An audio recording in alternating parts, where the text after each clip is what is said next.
People that's watching, what up? Chill till I explode, yo. It's reaction time, and in this video, for those that are watching, you guys know what vids I'm freaking checking out. It is another WatchMojo vids, and it's gonna be 2 WatchMojo vids I haven't even seen. So for those that are watching, let's go ahead and check it out. I know it's been 2 weeks since I uploaded my last reaction video, which was Supernatural from what I was supposed to say WatchMojo, Miss Mojo. And yeah, guys, so I'm like, ooh, I need to upload another video. So here I am, gonna go ahead and upload another video. I just gotta go ahead and just take a little break, you know, away from YouTube because this shit has been busy, okay? Like, hello? Ever heard of time management, people? Ever heard of life? So here I am, gonna go ahead and check out another WatchMojo vid. So for people that's watching, let's go ahead and check them out, you people. Let's get it. I'll be back. Welcome to WatchMojo, and today we're counting down our picks for those lines of dialogue that instantly evoke the film they come from. We're going to need a bigger boat. Beware of spoilers ahead. Come on. Number 30. Houston, we have a problem. Apollo 13. Oh, Tom NASA Hanks. buffs will recognize that neither Jack Swigert nor Jim Lovell said Woody. Houston, we have a problem, and instead contacted Mission Control to say, Houston, we've had a problem. But regardless of the minor misquote, movie lovers everywhere know that when they hear the former line, we're talking about 1995 this space movie. docudrama Apollo 13. The flick was based on the true story of the 1970 Apollo 13 lunar mission, which never landed on the moon due to the aforementioned problem. It stars Tom Hanks as Commander Jim Lovell, who spoke the line that's now become a pop culture staple. This is Houston. Say again, please. Houston, we have a problem. Number Yo, 29, you look worried. I feel the need for speed. Top Gun. In the mid-90s, gamer kids might have said, I feel the need for speed in reference to a desire to play their favorite racing game. However, roughly a decade earlier, that statement had been made famous by none other than Maverick himself, Tom Cruise. I feel the need for speed. It's hard Okay, to hear the bros. words without instantly picturing the scene they originated in, which tells you everything you need to know about its impact. Now that the 2022 sequel has brought the franchise to the front of our minds once more, we're sure a whole new generation of moviegoers will be expressing their need for speed. Number 28. This is Sparta. Okay, let 300. me pause The this for a line, sec, followed by okay? the slow-mo Yeah, clip. look. That was my movie. I remember during the Blockbuster days when me and my fam freaking rented this movie and I saw this actor, I was like, okay, yo. And when he did that freaking kick, yo, I was like, okay. You go, man. Like, yes. Is undeniably 300. This is Sparta! But had things gone was a dope. bit differently, This is Sparta might not be as instantly recognizable and synonymous with its film as it is. No, As you Gerard say? Butler explained to GQ magazine, he'd done many Gerard? takes, I said usually Jared, reciting gosh. the line in a more subdued way. But then he asked director Zack Snyder if he could try it one more time, at which point he gave the reading we know and love. Sure, it was over the top. He knew it, and those on set seemingly knew it. But as Snyder said, quote, it was awesome. We have to Yes. say we agree. Like, Number dope mess at 27. the time, don't If know you about build now. it, he will come. Field of Dreams. There are Okay, a have lot not of seen movies where this. people build things, but only one we can think of where that thing is a baseball field in a cornfield. Why does Kevin Costner's character Ray Kinsella build said baseball field, you ask? Because a disembodied voice tells him, If you build it, he will come. is the he Okay, why you have to shoeless sound like Joe that, man? Jackson or Kinsella's deceased father? That is for the viewer to decide and experience. But for cinephiles and baseball lovers everywhere, the words "if you build it, he will come" will Oh, yeah.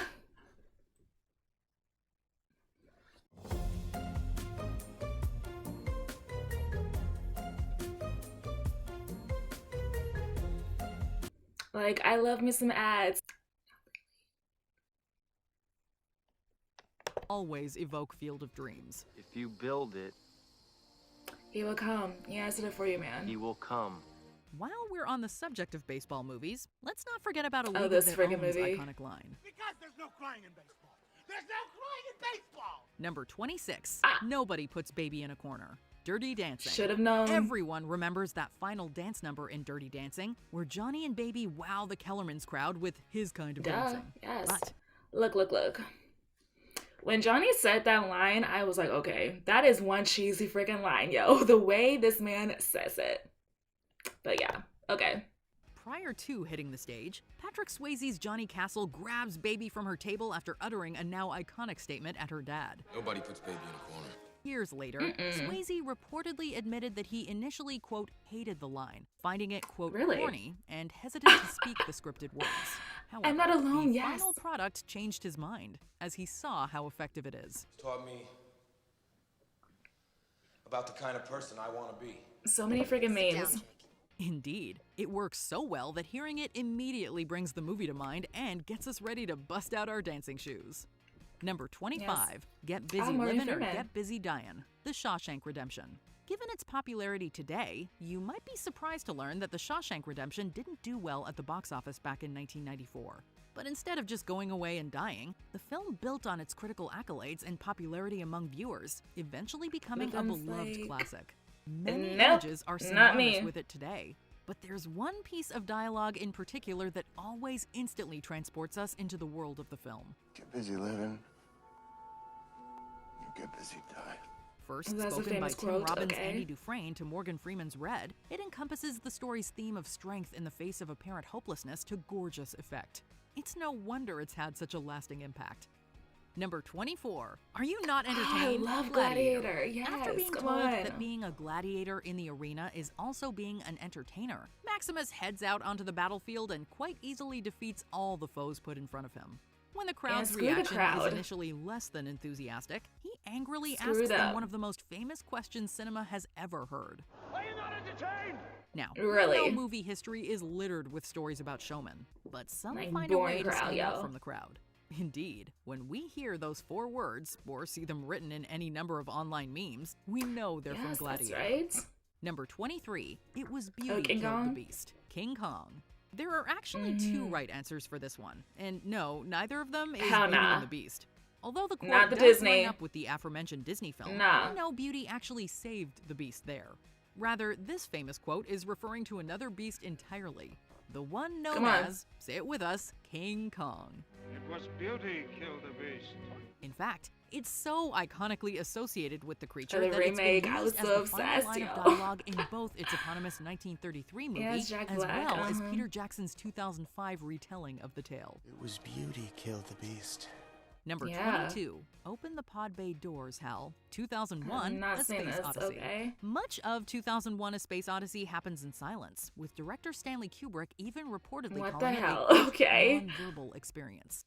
Though there are few words spoken throughout the 2+ hour-long runtime, there are a number of them that have become immediately recognizable. Of course, we're thinking of 6 in particular. Open the pod bay doors. Yeah, why are you looking all They serious not though? You only see mark that a face? pivotal He's point like, in the open it. story, they also Or else I'ma continue kill to you. resonate today as the use of AI continues to increase. Let's just hope that Alexa or Crazy. Siri never respond to one of our legitimate Nah. demands the way Hal terrifyingly does in this scene. I'm sorry, Dave. I'm afraid I can't do that. Ooh. Number 21, Show Me the Ooh. Money, Jerry Maguire. That was my mess. Jerry, I want you That to was say my what you freaking made. scene. Both You Had Me at Hello and Show Me the Money instantly bring Jerry Maguire to the tip of everyone's Come on, tongue. yes. However, we tend to agree with the American Film Institute, who placed the latter at number 25 on their 100 Years, 100 Movie Quotes list, with the former coming in slightly lower at number 52. Show me the money. Ooh. Yes, come on. Mm.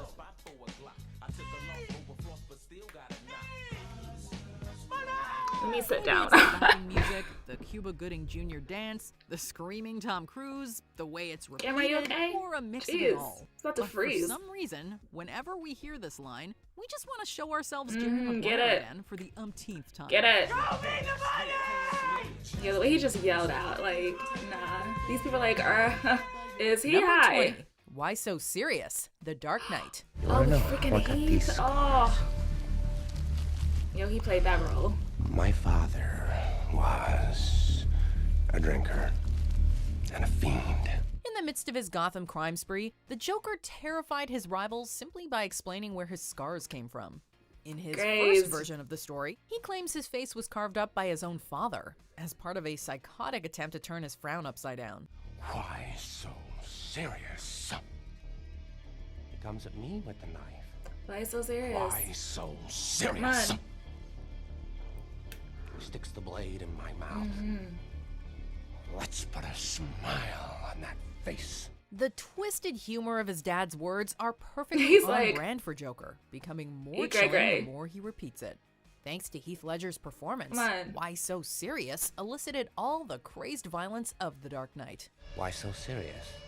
Number 19. I Wish I Knew How to Quit You. Heath? Brokeback Mountain. Again? Okay, Heath. Jack Twist in Ennis Del Mar's country romance was full of hardship. With family lives and homophobic attitudes straining their relationship, Jack finally explodes at Ennis for keeping him at arm's length. Despite all his anger, Jack offers up this tortured, poetic line when he admits that he can't get over his feelings for Ennis. I wish I knew how to quit you. His gruff words capture the rancher personas that most people remember about Brokeback Mountain, and perfectly express the frustration and agony of the moment. It's all right. Damn you, Ennis. I can't stand this anymore, Jack. Number 18. You talking to me? Taxi Driver. Yes, I've seen the meme. Talking to me? You talking to me? Yeah, what are you gonna do, man? New York can be a lonely city. And Travis Bickle is not only alone, he also has to witness the crime and indecency of the city streets at night as he works as a taxi driver. Okay. His frustration leads him to buy a gun as he prepares to take the law into his own hands.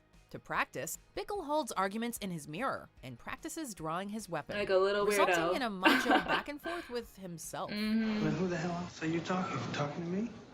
He's The like, I need truth some is practice, frightening okay? And unhinged. Two of the things that Martin Scorsese and Robert De Niro do best. You're dead. Number 17. Ooh. Life is like a box of chocolates. Watch Forrest Gump. Mojo, shut up, nah. Life was, Forrest Gump. not is.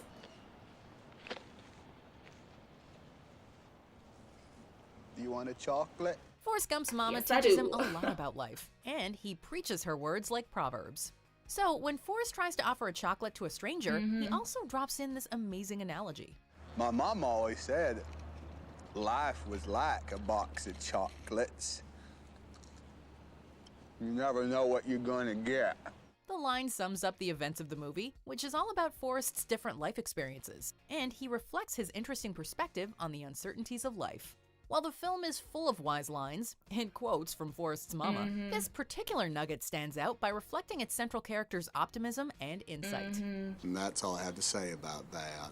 Number 16. Ooh. I Dare You. I Double Dare Hey! You. Pulp Fiction. Yes! Where you from? What ain't no country I ever heard of? They speak English and Ooh. what? Tarantino's Speak 1994 English crime and what? film is full of iconic moments and Yo, recognizable shut up. quotes. And great vengeance and furious anger was definitely on our radar. But we had to give this spot to Jules' other line when he's shaking down Brett for double-crossing Yo, their look how he's about boss. to pee his The pants. panicked Brett just can't stop saying what, even with his life on the Like line. a freaking idiot. So Jules lays down a simple challenge. What? Say what again? Say what again? I dare you. I double dare you, motherfucker. Ooh. Say what one more goddamn time. Unfortunately, Brett just can't help himself. Moral of the story? Don't piss off Samuel L. Jackson. Nah. Does he look like a what? Number 15. I'm the king of the world. Oh, Titanic. Okay. With the wind flowing in their hair and a new life ahead of them, Jack and Fabrizio are ecstatic to be on board the Titanic, the ship that even God himself couldn't sink. Supposedly. I'm like, are you sure? Jack is so over the moon. Are that you he sure? throws his Because arms in Jack's the air fake, and lets though? out this dramatic shout. For now.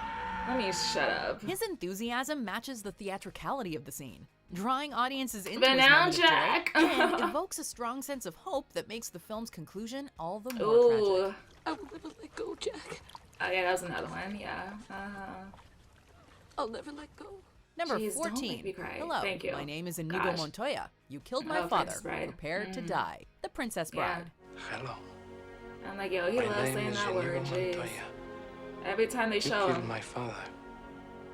Prepare to die. What's heroic revenge without a monologue? Fencing master Inigo Montoya has one of the best. He's vowed to it's kill his father's Grangy. murderer, the Vizier Count Rugen. Hello. My name is Inigo Oh, Montoya. there he goes. Yeah. You killed my father. Prepare to die. At first, the furious passion behind his words doesn't seem to be enough to win the fight. He is just said he just stabbed kept over on going. and over again and Yeah. seems to be losing strength. That just makes it all the more satisfying to watch him repeat his catchphrase over and over as he gets back up and takes Rugen down. Hello! My name is Inigo Montoya. You killed my father. Prepare to die! Number 13, You Can't Handle the Truth. A Few Good Men. You snotty little bastard. It's a Freaking line Jack that's come to Nicholson, define courtroom drama. As two Marines face murder charges, Lieutenant Caffey boldly calls in Colonel Jessup to explain his role in events. As the exchange degenerates into shouting, Caffey demands answers instead of excuses. You want answers? I think I'm entitled. You want answers? I want the truth! You can't handle the truth! Jessup's response is so blunt that Up it in your silences the feels. room. The Colonel's rage also shows us just how twisted his sense of honor really is. Jack Nicholson's fierce performance keeps audiences coming back to this scene and makes the line iconic. You don't want the truth because deep down in places you don't talk about at parties. You want me on that wall. You need me on that wall. Number 12. Here's looking at you, kid. Casablanca. If that plane leaves the ground okay. and you're not with him, you'll regret it. Maybe not today, maybe not tomorrow, but soon and for the rest of your life. Goodbyes can be hard at the best of times, let alone in times of war. It's bet. not any easier for American expat Rick Blaine when he tells Ilsa that she can't stay with him in Casablanca. As he sacrifices his own happiness, knowing that she'll be safer and happier taking the plane to Lisbon with her husband Victor Laszlo, he offers some sage advice. His farewell culminates in these iconic parting words, a callback to the duo's time in Paris together. Cool and noble, Rick's send-off is too smooth to argue with. He's looking at you, kid. Number 11, Ooh, I See Dead People. The Yes, Sixth Sense. yes. Cole is clearly troubled by something, but his psychologist Malcolm can't seem to get a clear answer. After the two establish some trust, however, the young boy opens up about his terrifying secret. I see dead people. The imp- Yo, he looked like he wants to laugh. Like, it's just your imagination, kid. No, so I've seen this boy, like, from that movie, Pay It Forward. Oh my god, it's such a freaking good movie. Like, I remember that movie from freaking middle school and I think freaking 6th grade. And I was like, yo, this movie was so freaking good. So inspiring. It's just freaking sad, but I like that freaking movie. Actually, Sora from Kingdom Hearts.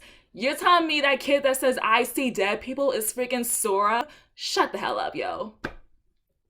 Okay, let me start this. Implications of his words are chilling, whether or not Malcolm believes them at the time. Cole's brief explanation imbues the film with a classic M. Night Shyamalan air of creepy mystery, while dropping in just enough foreshadowing to enrich repeat viewings. This is one scene that definitely takes on a new tone once you know the end. Yeah, of course. It doesn't even hurt anymore. Number 10, You Shall Not Pass. The Lord of the Rings, The Fellowship of the Ring. You cannot pass! Get out! Just as Frodo and the rest of the Fellowship are finally about to escape the mines of Moria, a Balrog arrives to cut their mission short. Yeah. Despite a considerable size difference, Gandalf squares off with the fiery beast and beats it back.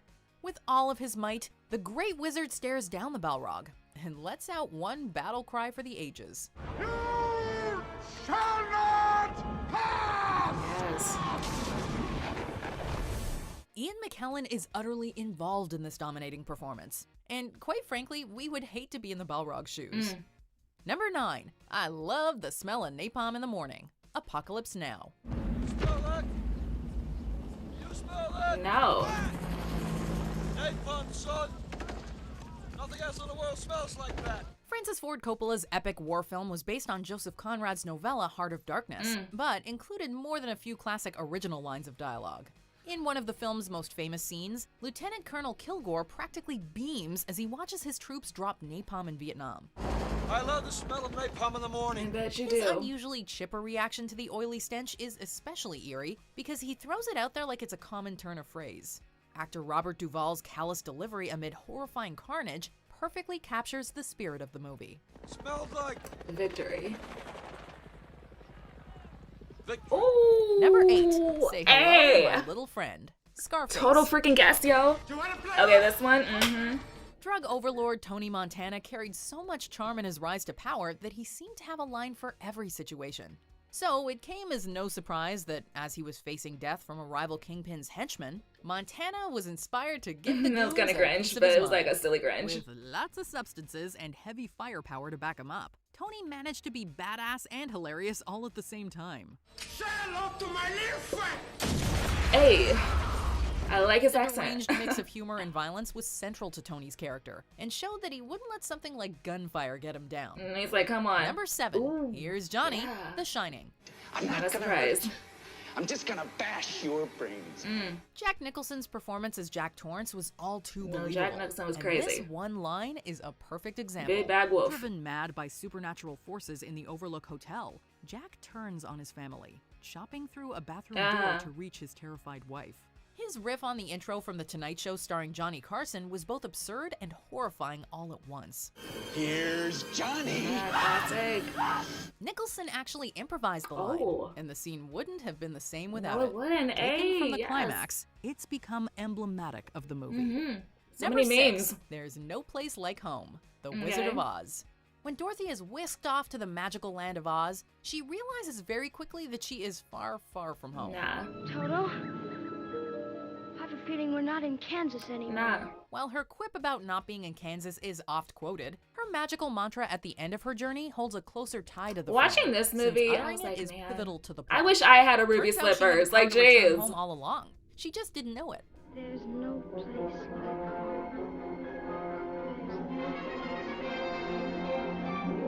Like, do I have to go back home? Like, I would like to stay there. The additional visuals of her ruby slippers and the magical power of her incantation help etch this saying into people's memories. There's no place like That's home. cool how it was like black and white at first, then it was colors, and then it turned back into black and white. I thought that was pretty sick. Number 5, you're gonna need a bigger boat. Jaws. Come on down and chum some of this With a massive shark terrorizing Amity Island, Police Chief Martin Brody, oceanographer Matt Hooper, and grizzled professional shark hunter Quint head out to kill it. While Brody is throwing bait into the water, however, the monstrous shark sneaks up on him Yeah, instead. surprise to you. Realizing with shock how huge the shark really is, the chief slowly backs away. He's and like, I'm gonna once just in the take a cabin, step makes back. this deadpan observation to Quint. You're gonna need a bigger boat. Or else y'all It's a humorous screwed. moment in a tense situation, and filmmakers and fans alike quote it to this day. Number 4, I'm going to make him an offer he can't refuse. The Godfather. How'd he do that? My father made him an offer he couldn't refuse. Few things are more ominous than a gangster being vague. On the day of his daughter's wedding, Mafia patriarch Don Corleone listens to requests from family members and associates.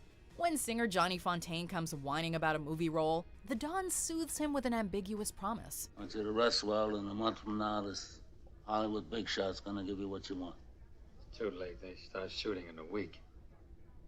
I'm gonna make him an offer he can't refuse. Marlon Brando's confident and casual Okay. delivery shows just how powerful Corleone is long before you see his offer carried out. The menace lurking just behind Don's otherwise innocuous Ooh. statement makes it one of the most memorable moments in mobster cinema. You are Number 3, screwed. frankly, my dear, I don't give a damn. Gone with the Wind. Oh yeah, I heard of this I want to movie. see if somewhere there isn't something left in life of charm and grace. You know what I'm talking about? No. I only know that I love you. That's your misfortune. I'm like, girl, don't be All romances dramatic. end happily ever after. Screw Scarlett 'em. O'Hara and Rhett Butler's relationship is an emotional roller coaster. After seeing Scarlett embracing Ashley Wilkes, Rhett has had enough, and it's then that Scarlett realizes she does love Rhett after all. Viewers could have been forgiven for assuming that Rhett would hear her heartfelt appeal and change his mind. Instead, like, he nope. shoots her down in a moment of brutal honesty, Yeah. using language that was pretty risky for the times. You go. Where shall I go? What shall I do? Frankly, my dear, I don't give a damn. While the language has since become pedestrian, the impact of Rhett's rejection has remained timeless. He's like, bye, see you Number 2, never. I'll be back. Yeah. The Terminator. I'll be back. Sure, out of context, it's banal, but when a line's context involves a I thought for murderous sure it'd be number time-traveling 1. robot, well, it changes a lot. Arnold Schwarzenegger's monotone performance lends a sinister edge to the line, especially since only the audience knows what he's capable of. Yeah. Even next to some of the Terminator's more colorful one-liners, the comedy and tension here stick with you. I'll be back instantly evokes Schwarzenegger and the Terminator franchise, and the line has become a staple of pop culture parodies. Wait, where are you going? I'll be back. Same voice tone and Before all. we He's continue, like, none of you be biz, sure to kid. subscribe to our channel and ring the bell to Let get me notified be. about our latest videos. You have the option to be notified Who for is number occasional 1? videos I'm or curious. all of them. If you're on your phone, make sure you go into your settings and switch on notifications. Number 1. Ooh. No, I Am Your Stop, Father. stop, bless. Star Wars Episode Yeah. 5, The Empire Strikes Back. Obi-Wan never told you what happened to your father. Luke's quest to defeat Yo, the that was Galactic a Empire friggin' puts him twist. head-to-head with the evil Darth Vader. But right as Luke denounces Vader for killing his dad, the villain reveals an even darker truth. He told me you killed him. No. I am your father. Given how shocking this twist is in the story, Luke's devastated reaction mirrored the audience's. While May the Force Be With You appears in the series more, the emotional force behind this line is much stronger. The fact that it's misquoted endlessly as Luke, I am your father, only shows how closely it's attached to the franchise. That's impossible! Nope. Search your feelings. You know it to be true. Yes. No! No, that'd be so Quote and freaking movie are crazy. most connected in Like, your hell personal nah. cinematic world. Let us know in the comments. I admire your luck, Mr. Bond. James Bond. Did you enjoy He said this so video? casually, Check like, out these other clips from Bond WatchMojo. and James Bond. And be sure to subscribe Woman. and ring the bell to be notified. What is your major malfunction, numbnuts? Welcome to WatchMojo. And today we're counting down our picks for the most brutal, hilarious, and or impactful film insults. Let's go. Anara. Number 30. A Mouth Like That. Caddyshack. Rodney Dangerfield brings humor and chaos to every one of his scenes in Caddyshack. Oh, this your wife? Oh, a lovely lady. Hey, baby, you're all right. You must have been something before electricity. At a dinner party, his character Al Turbot gets Shut late to up, work, dishing out several unprompted quips to hilarious effect. Yeah, he's like a Even roast compares machine. one person's mouth to a fish with this insult. The target may be off-screen, but Just kept Turbot's going delivery is and so going. savage it stings. Come After on. all, it's hard to sink lower than comparing someone People around to him an was like, aquatic yo, is this creature. guy high or what? Plus, Dangerfield's comedic timing is absolutely perfect, selling the moment like only he could here. The result is one of his best quotes of the entire film. Well, the last time I saw a mouth like that, it had a hook in it. Number 29, Stupid Lessons, The Long Kiss Goodnight.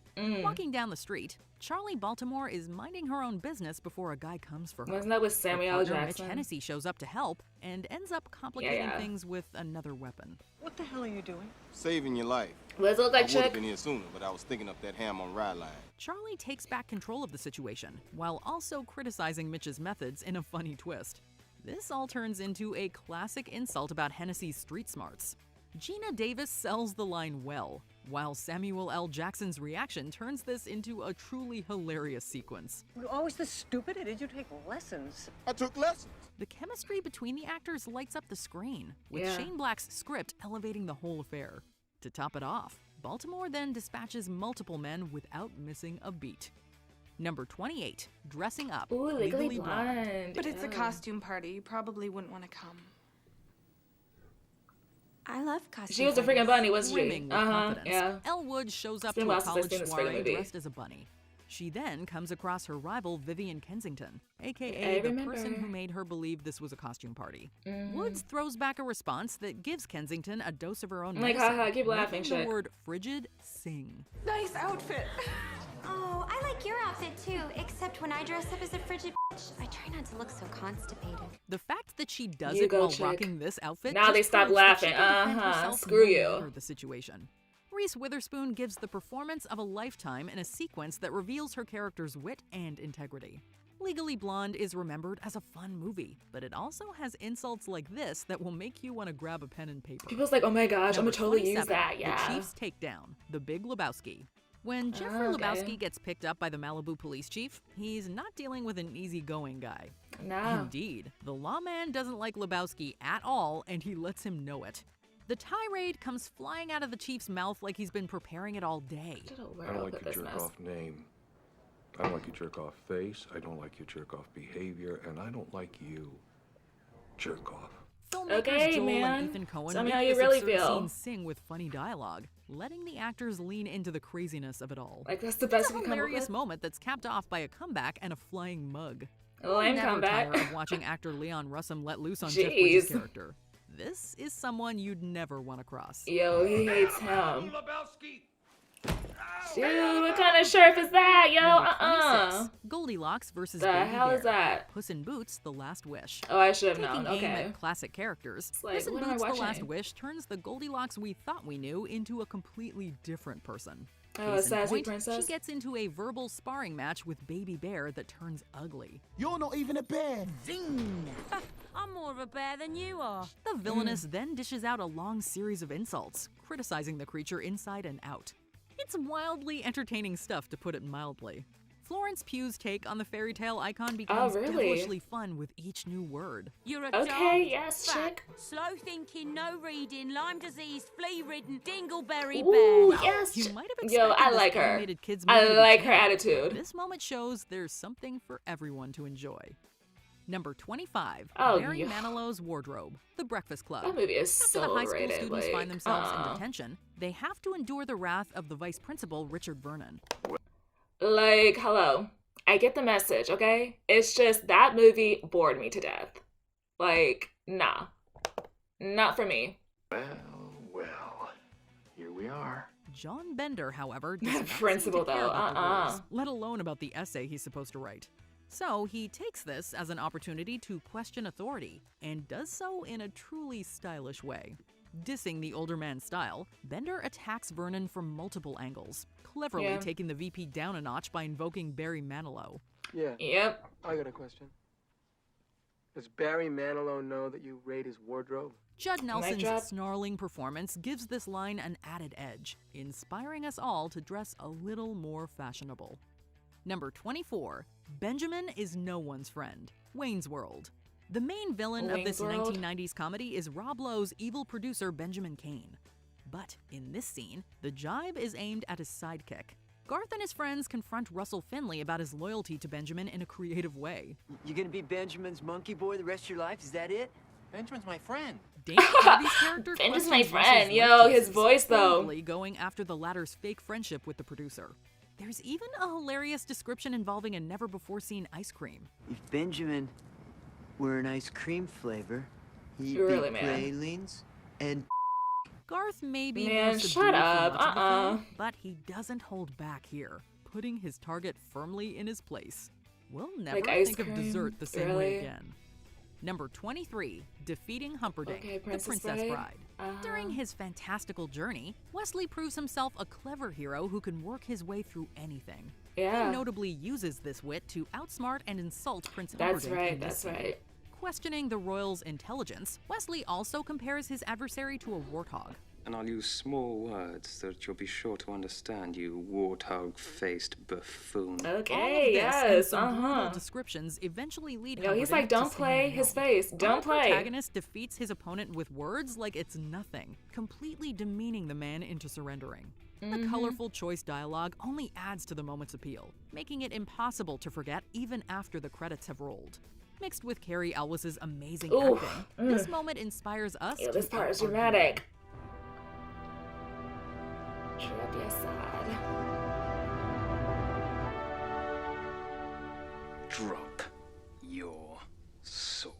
Number 22. Have fun having a Bridesmaids. baby Oh, at your jeez, prom. that was cringe. Bridesmaids. That was so Kristen cringe. Wiig's Annie is already having Childish a bit of a and rough cringe. day. So when a teenage girl Straight comes up. into her jewelry shop looking for a friendship necklace, Annie can't help but chime in that sometimes friendship doesn't last forever.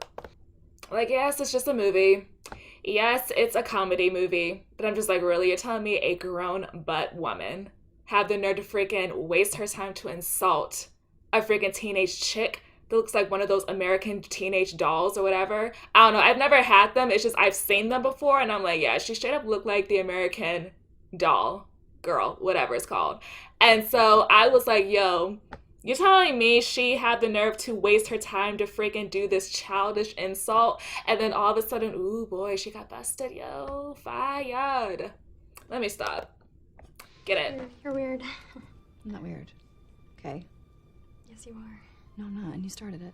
No, you started it. Did you forget to take your Xanax this morning? The young girl responds by calling her weird, which kicks off an unforgettable insult-ridden back and forth. God, I feel bad for your parents. I feel bad for your face. Okay, well, call me when your boobs come in. You call me when yours come in. Ew, the fact they're whispering. Exactly. Yeah, okay. It's Exactly. hard to choose a favorite line from this hysterical exchange, but when Annie asks about the girls' boyfriends, well, let's just say things get pretty inappropriate from then on. Have fun having a baby at your prom. You look like an old map. You know what? You're not as popular as you think you are. I am very popular. This side-splitting argument Yeah, got her sure. fired, Sure. but it kept the audience in stitches and gave us some very quotable moments. She's like, ooh, Number busted. 21, Ram It, In the Loop. If you take away the nothing Loop. else from this Oscar-nominated political satire, it's that folks in suits aren't exactly paragons of virtue. Why wasn't I told about this? Why the would I tell you about it? I've told you off twice and yet you're still here. The story follows the fevered Okay, activities of man. British and American political pundits as they navigate a potential Middle East invasion. One such figure, Malcolm Tucker, is the director of communications for the British Prime Minister. And boy, Yo, he does ain't playing. Communicate. The bulk of his dialogue He's is like all in that woman's face profanity, like, even when he's seemingly not that upset. don't talk. And in one scene, simply discussing departmental responsibilities with his colleague Judy is enough to send him on a flowery tirade. Malcolm, allow me to pop a jaunty little bonnet on your purview and ram it up the shit Yo, out of he a don't lubricated like her. Judy is not impressed though, and almost outshines him with this effortless comeback. Your swearing does not impress me. My husband works for Tower Hamlets, and believe me, those kids make you sound like Angela Lansbury. Really, chick. Number 10. She's A sad, married? strange Yo. young man. Toy Story. Throughout much of this animated classic, Woody and Buzz Lightyear have a seemingly never-ending rivalry. The two soon become unlikely travel buddies and find themselves in a precarious position. Let's just say they struggle to get along. And you, my friend, are Buzz responsible is for delaying delusional. my rendezvous with Star Command. You are a toy! After the cowboy goes on a rant about the Space Ranger being a toy, the latter fires back with an elegant put-down of his own. Lightyear's cold and calm Buzz thinks he's demeanor human. makes the line extra funny. You are a sad, strange little man, and you have my pity. Sure, he might be delusional at this point in the story, not realizing he is actually a plaything. But the line is comedy gold. Tim Allen's performance further sells it, creating an insult that's... Buzz is looking at him like he's so stupid. Like, Number you 19, stupid. Cherub Looking, 21 Jump Street. In this film adaptation of the yeah. popular 80s TV show, Jonah Hill and Channing Tatum play Schmidt and Jenko, rookie cops who are recruited to infiltrate a high school and sniff out a drug ring. But before they step foot onto the school's campus, they have to get a briefing from their chief of police, who also happens to be played by a delightfully angry Ice Cube. Oh, that's He right. tries to Yeah, warn the yeah. I undercover remember. cops that getting romantically involved with the students is off limits. Yeah. He's obviously targeting Jenko, but Schmidt hilariously misunderstands. Sir, I know we come off as a couple of lady killers, but I promise you we'll be super professional on the job. The captain savagely shuts him down and throws this classic burn his way. Clearly I wasn't talking to you, big you cherub-looking mother. I was talking to your partner over here, fake-ass handsome McGee. Why you sound like he's like rapping? NWA member, cop. Infiltrate the dealers, find the supply. What if we find the supplier first? We don't have to worry about the dealer. Damn. Infiltrate the dealers, find the supply. Like these Number idiots. 18, Your Mom's Chest Hair. Mean Girls. Mean Girls taught us a lot of things, like how to properly catalog a burn book, or like the rules of feminism. And stereotypes. Oh. List of friends. I mean, that's just like the rules of feminism. But most importantly, it taught us how to expertly clap back at jerks, thanks to the pure genius of Janice Ian. The resident goth girl and former best Yeah, friend I of liked popular her. girl Regina George, Janice is frequently the target of errant abuse from random students. But that doesn't mean she can't deliver in the insult department herself. I When liked her one student vibe. throws a jab at her while she's having a conversation with Katie, she does not miss a beat throwing one right back. Nice wig, Janice. What's it made of? Your mom's chest hair. The ease with which she absolutely destroys this loser is something we can't help but admire. Come on, as she should. Number 17, Take This Quarter, Uncle Buck. You Uncle so much Buck? as scowl at my niece or any other kid in this school, and I hear about it, and I'm coming looking for you. In Yo, this that classic mole 80s though. comedy, John Candy plays Buck, a man who's tasked with watching his nieces and nephew in the midst of a family emergency. As he adjusts to life as a temporary parental unit, he hits a few bumps in the road. But I know a good kid when I see one. Because they're all good kids. Until dried out, brain-dead skags like you drag them down and convince them they're no good. When he's called That into a freaking meeting with kid. the assistant principal at his youngest niece's school, their encounter seems doomed from the start. Yeah, she looks as shocked. Buck cannot stop referencing the mole on her chin. I'm the wart. She's my tumor, my growth, my pimple. I'm Uncle Wart. Just old Buck Wart Russell. That's what they call me. After she calls his 6-year-old niece a bad egg, Buck does not hold himself back in defending Maisie and makes a comment about the obvious growth protruding from the woman's face. Take this quarter. Go downtown and have a rat gnaw that thing off your face. Ooh. The look of utter shock on her face is priceless and so satisfying.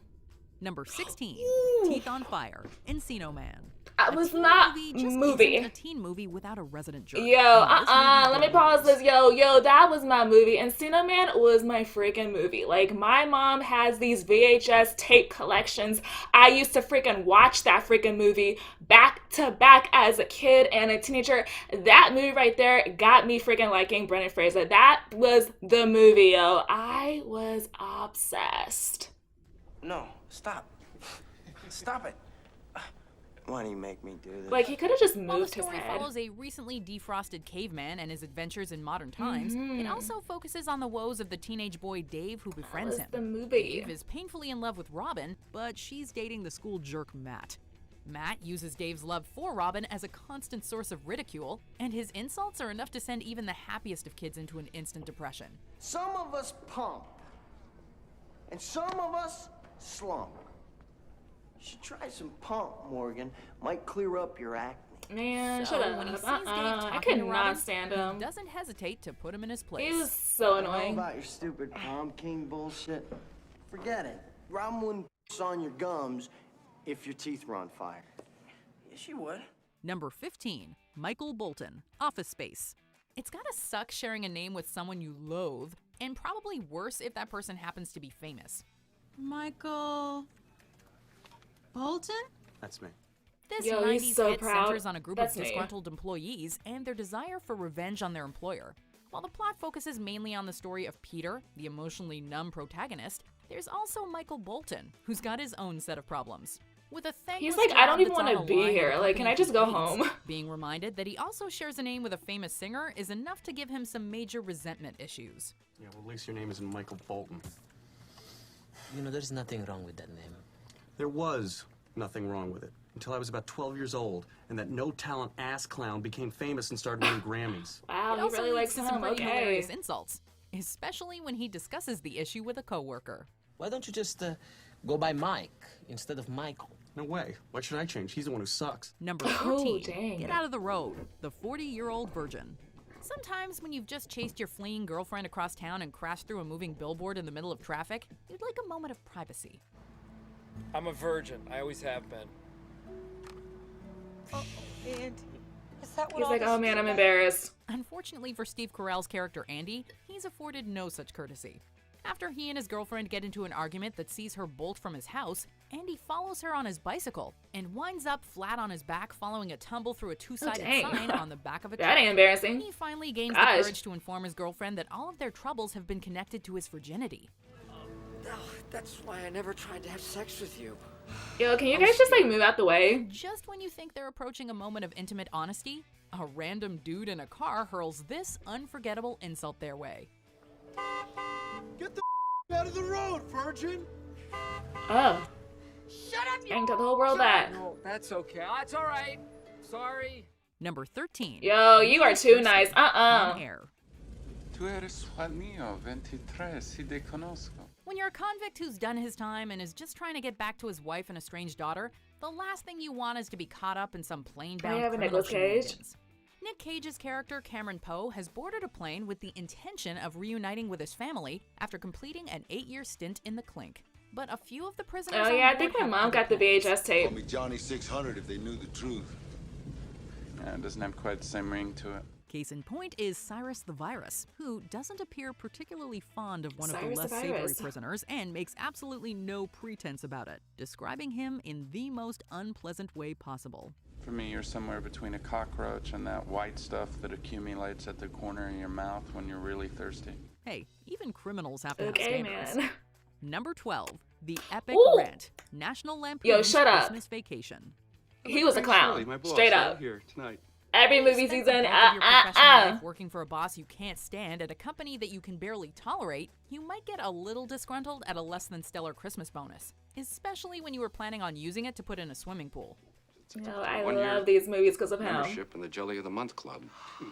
Oh gosh. And this exact situation was precisely enough to send Chevy Chase's character on an extended insult-filled tirade aimed at his less than generous employer in this holiday comedy. I don't want to tell him what a cheap, lying, no-good, rotten, four-flushing, low-life, snake-licking, dirt-eating, inbred, overstuffed, ignorant, blood-sucking... This rant seems to go on forever. Like, these people are like, what is he talking about? Jeez. Dog-kissing, brainless, hopeless, heartless, fat-ass, bug-eyed, stiff-legged, spotty-lipped, worm-headed sack of monkey shit he is! But what's most important is that he got it all off his chest, and we got to laugh heartily at his unhappiness. Number 11, Bricks. They're like, oh my god, he's gotta be on something. Literally. This top-class setup and perfect punchline really hit home. No matter how good their competition is on the court, no one stands a chance against Billy Hoyle's sharp tongue. A trash-talking master, Woody Harrelson is the bad cop to Wesley Snipes' good, and this public put-down is jail-worthy. Hey, I'm doing two things. What? What are you doing? I'm making them mad. Most guys don't play good when they're mad. Look, you know you're embarrassing me. That's what you're doing. Yeah, well, that's the other thing I'm doing. Trying to psych out the competition into making a mistake, Billy accuses his opponents of throwing up bricks and throws out a just jab randomly exercising. Yeah. Let's stop stretch those legs and arms. Gather up all these bricks and let's build a shelter for the homeless so that maybe your mother has a place to live, all right? Word to the wise, if you really want to hit your opponent where it hurts, drag his mother and sister into it. I want your mother and your sister out of my house immediately. It is a priceless play and a savage slam dunk. It's also one of many classic Yo Mama jabs in this sports comedy. Right, yeah. You talking about mothers. When your mother's so poor, I seen her kicking can down the street. I said, what you doing? She said, moving. Number 10, but that's in Ohio, Revenge of the Nerds. When the nerd faces off against the jerky jock, we gotta root for the underdog. And when it comes to a classic exchange, we're sure we picked the right side. When big man on campus Stan Gable rolls up and yells at him from his motorcycle, Dudley Booger Dawson casually delivers one of the greatest lines in insult history, to no one in particular. What are you looking at, nerd? Huh? Wow, that's the best combat, really, man? I thought I was looking at my mother's old bag, but that's in Ohio. If only he comes up with this quip so fast, it gives us whiplash. It's just a shame Stan didn't get to hear it. Come on. Though maybe it's for the best, because that surely would not have ended well for Booker. Nah, he would have been fine. Yes, it's true. Ghostbusters, yes. This verbal low blow is heard loud and proud by the mayor of New York, no less. Okay, making the Environmental Protection Agency the bad guy in your movie is a bit of a hot take, but in Ghostbusters, that villain is personified by a classic smug 80s jerk. Everything was fine with our system until the power grid was shut off by here. After Ray gives an irate Walter Peck an unflattering nickname, Pete Venkman uses his dry wit to go straight for the jugular. Is this true? Yes, it's true. This man has no. What makes this line especially funny is how straight-faced Venkman is, knowing that the mayor was most definitely not asking about that part of Ray's comment. Nothing says screw you like mocking a guy's manhood, and it gets an appropriate response from Mr. Peck, sorry. If there's something strange in your neighborhood, insulting its reproductive organs may be a good idea. All right. Well, that's what I heard. This City Hall. Number 8. If my dog was as ugly as you, The Sandlot. Yeah, I used to play this way back in middle school. Ever get old? Not for us, and like not for Ham Porter. As we learned from White Man Can't Jump, there is no better way to psych out an opponent than to hit him right in the ego. It helps that Porter's delivery is spot on as he lowers his voice and heightens the hilarity with this classic quip. If my dog was as ugly as you, I'd shave his butt and tell him to walk backwards. A dog. What about you throw like a girl or something along the lines like that? If your face is worse than Fido's shorn derriere, you are doing something seriously wrong. Porter also goes for another tried and true tactic, bringing up your opponent's sister to great results. Hey, is that your sister out there in left field? She's naked. Shut up, Porter! It's like, don't talk about my sister like that. Take note, batters, and take a look in the mirror, but don't compare anyone to a girl. Number 7, motivational insults. Dodgeball, a true I used to love Dodgeball. Didn't even know they made a movie off of it. Patches O'Houlihan strikes comic gold during his terrific team pep talks. The average Joes with their less than average performance are in need of motivation, so this Dodgeball legend rolls in to help. Are you sure that this is completely necessary? Why is he on the floor? Necessary? Is it necessary for me to drink my own urine? Probably not. No. but I do it anyway. However, what a friggin' weirdo. And then building them back up again, letting them know just how inadequate they really are. You couldn't hit water if you fell out of a boat. It also Yo, involves that sending them coach out into is oncoming something else. traffic and throwing wrenches at them. If you can dodge a wrench, you can dodge a ball. What? Boy, you better move. Oh, is that why he was on the floor? I was like, why was he on the floor? One of Patch's more memorable comments compares the team's running to what happens inside his shorts. Yo, nah. Whatever works. That coach is Number having 6, fun. Cartman's song. Okay, yeah, South yeah. Park, bigger, Not surprised. longer, and uncut. After Mrs. Broflovsky complains about the negative influence TV has on kids and wages are war known on to Terrence and roast, Phillips' home obviously. country of Canada, Eric Cartman has had enough. When he can't hold it in anymore, his rage bursts forth in the form of an unforgettable song and dance number that crosses lines of decency with every verse. I'm getting pretty sick of him calling my mom. It's so catchy. Nah. Cartman even gets some backup from his Yo, schoolyard he chums. annoying. Nah. Cartman's stand Nah. is hilariously Bye. weird. A rise against parents and a teenage anthem. To top it Who all is off, mom? Kyle's mom arrives just in time to catch the end of the song. We can't imagine she loved it. Busted. Number 5, chewed bubblegum, Full Metal Jacket. Oh yeah, the Ton of height and the insults thrown weight. every which way, but Private Pile receives the brunt of the attention. This includes many jokes directed at his weight, which beat out other references to Private Cowboy's height. How tall are you, Private? Sir, 5'9", sir! 5'9". I didn't know they stacked that high. While almost all of Hartman's rants Boy, are R-rated, nah, this is nah, especially nah. soul-crushing, giving You gum wish. a whole new life. Your ass looks like about 150 pounds of chewed bubble gum, Pile. It's a little hard to laugh when you remember the story's tragic ending. But just looking at the No, they jab keep itself, showing it. there's no denying Like he thought he Hartman could has make a it. brutal way It's with like, words. nope. It's pretty amusing if you're not on the receiving end of it. Number 4, questionable living Young arrangements, Keanu Reeves. Parenthood. Ah, young love. At one moment, it can burn as brightly as the sun. The Hey. next moment, it can turn sour. But rarely is that downward spiral expressed Bad so breakup, eloquently and with such pizzazz as in this film. He told me he loved me. After Todd breaks Girl, Julie's heart, he bursts through the door to apologize and declare his love. I thought I'd find you here. Nah. What does that make you, Sherlock Holmes? I live here. However, Girl, he if is you quickly take him sent back- with a ringing in his ears. Julie sums up her disdain for him in the harshest way possible. You live with me. I wouldn't live with you if the world were flooded with piss and you lived in a tree. Sharp and with sizzle, it is a very harsh prize put Yeah, down. get away The from fact that him. it's He sent ain't to worth Keanu it. Reeves is just Is he icing on pulling the her cake. dress down? Number 3, Smelly Pirate, Anchorman, The Legend of Ron Burgundy. Ron is furious after Veronica reads the news while he's trapped in a glass case of emotion, and the two do not handle their mutual anger very well. They can't seem to be near each other without verbally sparring.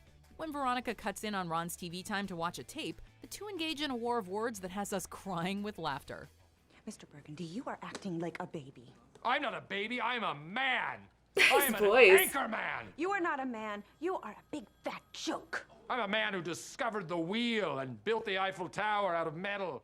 Undeterred by the watching crowd, the mustache. anchorman confidently delivers his zingers I can't with take a you seriously, steely eye man. and a stiff Nah. upper lip. Mustachioed as it may be.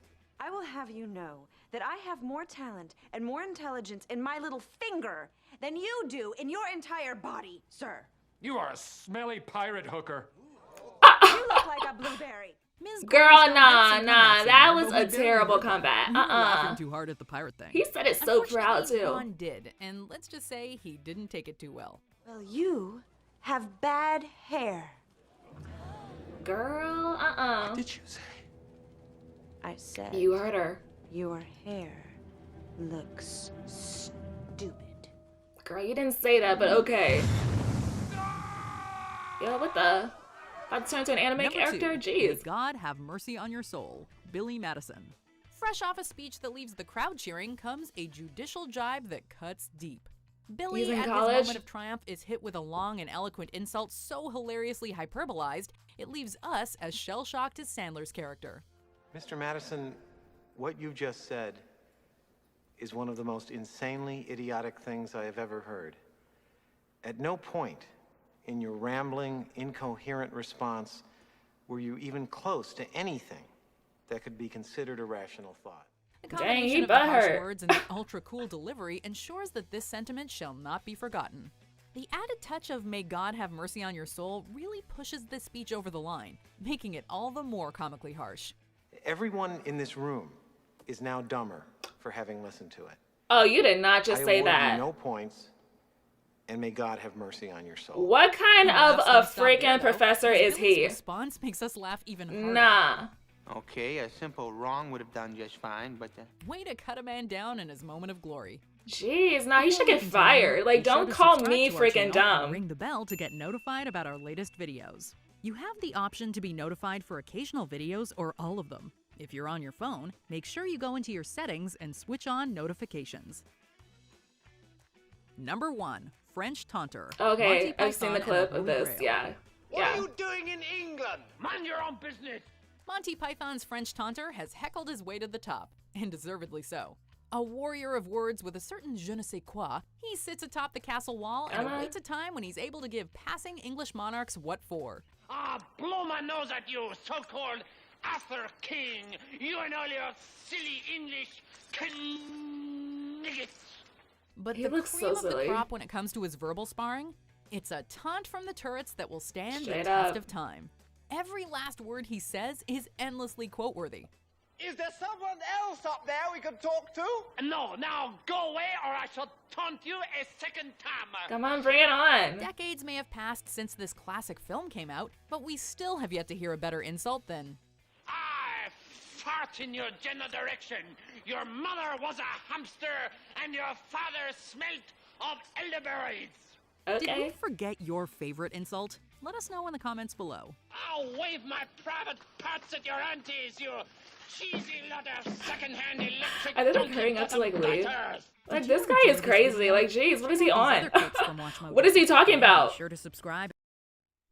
Okay, so people, oh my gosh, jeez. I mean, it just fell out my freaking ear. Like, oh my god, I'm sick of you, chill. So while I was watching the WatchMojo videos, I knew majority of these movies that they've shown because, like I mentioned, my mom has these VHS tapes, which is like her collections, and I used to watch these movies with my freaking fam. So I remember some of these movies, and when I was watching, I was like, oh, yo, nostalgia, like that is straight up nostalgia, especially that freaking Insano Man and a whole lot of other movies they've shown. I'm like, yeah, I'm getting straight up nostalgia over here. But yeah, guys, anyways, that was it for this video. I feel like they should do a part 2 because there are more movies out there that they didn't even mention in their freaking videos. So maybe they'll do a part 2, maybe not. I have no freaking clue. But yeah, guys, so that was it for this video. That's my reaction. Shows like I-XPLODE, you guys know I am freaking out. For those that are watching, you guys stay freaking lit. And until next time, okay, I will try to upload. So for those that are watching and for those that want to see more, you guys stay freaking tuned. And until next time, like I said, I am out. Deuces.